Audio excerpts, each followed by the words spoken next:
Ashama akkam jirtu nagaa keessanii har'a viidiyoo kan biraan dhufee jira. Har'a immoo kan isin qabadhee dhufe gaafii baay'een keessan karaa TikTokitiin na gaafattan. Viidiyoo akkamittiin editii goonaa ofumaa keenya akka nama lamaatitti akka nama fageenya jiruutitti viidiyoo koolii yookiin immoo akka nama wal bukkee wal fuullee jiruutitti akkamittiin hojjennettanii na gaafattanii kan hin beekurraa isiniif qooduuf dhufe jechuudha. Akkamittiin akka hojjettan isinii argisiisa kallattumaan kara viidiyootti isin dabarsaa kara viidiyootti isin dabarsuun duratti garuu jajjabina akkanaa ta'uu fi subscribe like gochuu hin dagatinaa amma xumura viidiyoo kootti na waliin tura. Jalqaba kan viidiyoo koolitan isinii argisiisa kallattumaanii kara kabgatii deemnaa jira. Kabgatii kana bilbila keessaa hin qabaanne Play Store irraatii buufattan. Achiin kabgatii keessa seentan akkanatti isinii fidaa bakka inni viidiyoo jedhu mallattoo hidhuu kana al takka hin tuttanii Achino isa tuttanii galerii keessa singasha viidiyoo lama hojjetamiti lamaan san keessaa isa tokko fidattu jechuudha. Anamma isa kana fidadheen dhufe jedhe achiin immoo isa lammaffaa immoo kara jalaarratti fidachuudhaaf jechuudha. Kara jalaarra bakka overview jettu kana al takka tuttanii achino isa tuttanii add isiniin jedhee ka'eetu galerii keessa singasha jechuudha. Ammasii anamma isa tuqee achiin add jedheen achiin galerii keessaa viidiyoo lammataa fidadhee dhufe. Achiin lammaffaa sana harka keessaniin akkatti gadi qabdaniitu hin xiqqisheechitu jechuudha. Achiin kara gubbaa irratti galfattu jechuudha. Amma akkanaan harkaan go'e kanatti kara gubbaa irratti hin galfattu bakkee kanatti jechuudha. Wanti isinitti cimu yoo dabaree heddanii naasofneedha. Amma fakkeenyaaf ishiin jalaa namni lamaanuyyuu tokkichuma. Ishiin jalaa kun yoo haasoftu inni gubbaa sun hin dhaggeeffata. Yoo dhaggeeffattan sanas viidiyoo waraabdan viidiyoo waraabuu hin dhaabdan jechuudha. Ishiin kan gubbaa yoo haasa'u immoo kan jalaa sun hin dhaggeeffata. Akkasitti dabareedhaan akka nama lamaatti hojjettu.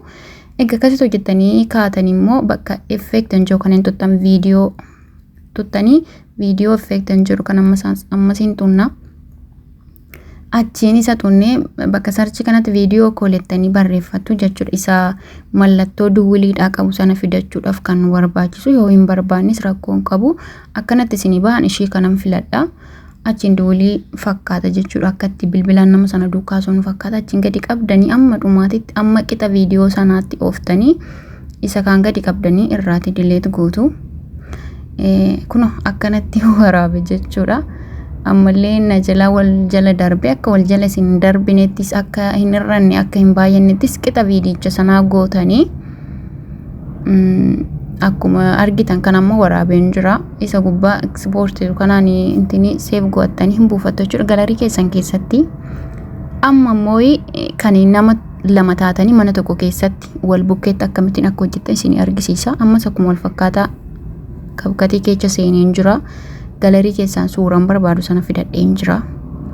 Achiin egaa isa fidattanii amma immoo overview irraan fidanna oduun taane bakka mallattoo hidhuu kara dhumaa jirtu kana al takka hootuudhaan ammas galerii keessa singash. Amma viidiyoo koolii miti jechuudha akka nama mana tokko keessa jiruutti hojjenna. Amma akkatti fidadheen jira. Egaan fidadhee ka'ee bakka jalqabaa sanarra deemtanii hin haasofsiistan. Amma fakkeenyaaf haasoftee gadi qabdanii yoo ishiin haasoftee bakka namni biraa haasofsanitti hin dhaabdanii jechuudha.